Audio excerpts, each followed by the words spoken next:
Il est le tout nouveau secrétaire général de l'Assemblée parlementaire de la francophonie, l'APF. Bruno Fuchs est notre invité. Bonsoir. Bonsoir. Soyez le bienvenu dans 64 minutes sur TV5 Monde. Vous êtes député français MoDem du Haut-Rhin, membre de la majorité donc en France. Et vous le savez, avant de parler de votre nouveau rôle à l'APF, forcément le monde francophone regarde avec attention les images qu'on a vues en début de journal, cette crise sociale et politique qui dure en France. Comment en sortir selon vous?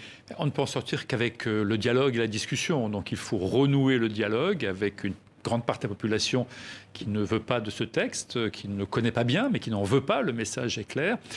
On a une proposition de Laurent Berger, de la CFDT, de proposer une médiation. Il faut que par tous les moyens, on puisse remettre les acteurs autour de la table et regarder réellement comment on sort de là.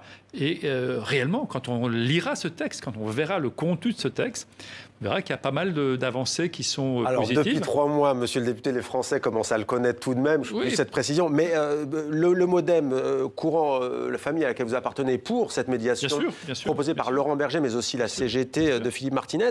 Mais le gouvernement dit non, c'est pas obligé. Il n'y a pas quand même un jusqu'au-boutisme de la part du pouvoir. Je sais que vous faites partie de cette majorité, mais tout de même, ça commence à être... Moi, je pense que sur le fond, on doit faire une réforme des retraites, tout le monde le sait, mais que sur la forme, si la forme avait été aussi bien faite que cela, on ne serait pas dans une crise avec 10 manifestations depuis le début. Donc on a un problème de forme, de méthode en tout cas. Et aujourd'hui, la seule façon de s'en sortir, c'est de se discuter. Et la proposition de Laurent Berger est une bonne proposition. Il faut refuser aucune proposition. On ne peut pas sortir si on ne discute pas. On a eu en France 3 grandes crises. Les gilets jaunes, Covid et puis la crise d'Ukraine qui concerne tout le monde. On ne peut pas avoir une 4e crise. Il faut calmer le jeu.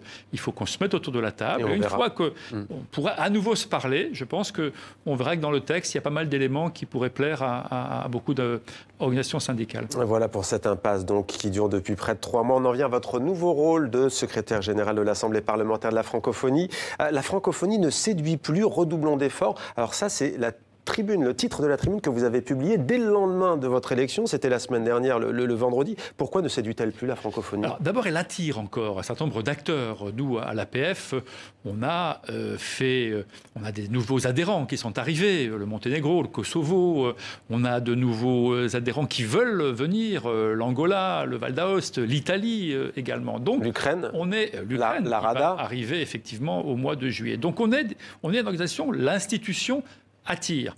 Mais la francophonie des peuples, des citoyens, attire moins. D'abord, il y a une question qui est mécanique, qui est que dans un monde multilatéral, il y a d'autres acteurs qui arrivent. Donc forcément, votre influence est moindre lorsque d'autres arrivent. Ça, c'est tout à fait naturel. Et puis ensuite, parce que je pense qu'on a du mal à se régénérer, c'est-à-dire à être attractif dans un monde du 21e siècle. Mais est-ce que la francophonie ne pâtit pas aussi de la défiance qui existe envers la France? Je veux dire notamment une région qui vous intéresse, le Sahel par exemple. Alors ça, c'est un 3e facteur, effectivement. Il y a l'image de la France, mais qui à mon avis n'est pas structurante. Je pense que si la France s'amende, s'il y a une nouvelle stratégie, c'est des éléments qui dans la durée, d'ici quelques années, peuvent s'estomper.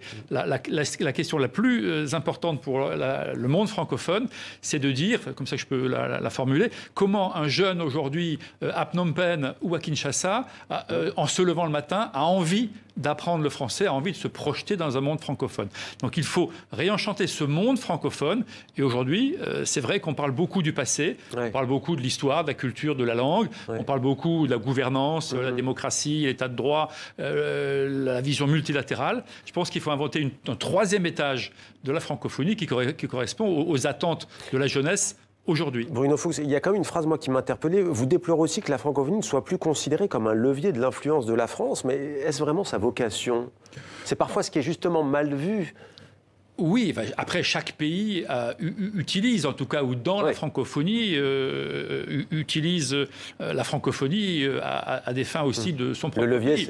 Voilà, mais c'est vrai, on ne peut pas... Aujourd'hui, la France et la francophonie et le français, on voit bien que la racine du mot est le même, et c'est ça justement peut-être qui prête à confusion, sont extrêmement liés. Donc oui, à travers la francophonie, le Québec, la Suisse, des pays africains également, utilisent cet espace-là pour renforcer leur influence. Alors, quel va être votre rôle concrètement ces prochaines semaines, ces prochains mois? On rappelle que vous allez travailler notamment avec Francis Drouin, Canadien, qui est président de l'Assemblée parlementaire de la francophonie, comme le veut l'usage et la tradition. Voilà. Quel va être votre rôle concrètement? Et puis le vice-président de l'Assemblée, qui est le président de l'Assemblée du Gabon, M. Boukoubi, qui sera le prochain président. Parce que tous les 2 ans, ça tourne, un Nord-Africain, un Nord-Américain et un Africain tous les 2 ans. Et le poste de secrétaire général est dédié à la France, justement, pour que la France ne soit pas en première ligne, justement. C'est bien ça aussi la question. Alors moi, mon rôle, il va être, je vous l'ai dit, c'est la question que vous m'avez posée, essayer de trouver un corpus qui va essayer de réenchanter et donc de rendre attractif, de créer une valeur ajoutée au monde francophone.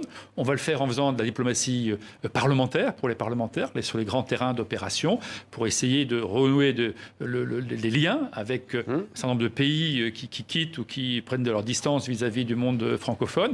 On va essayer également de faire un corpus législatif, de prendre 1 ou 2 sujets par an, législatifs, les plastiques, par exemple, déchets plastiques, la régulation des plateformes, par exemple, il n'y en a pas en Afrique et c'est très dangereux pour la vérité, la santé publique. Voilà. Et donc, on va essayer ensuite de faire en sorte que, section par section, chaque pays propose une loi et vote une loi pour que dans le monde francophone, il y ait une valeur ajoutée, une singularité propre à la francophonie. Bruno Fuchs, député français donc et nouveau secrétaire général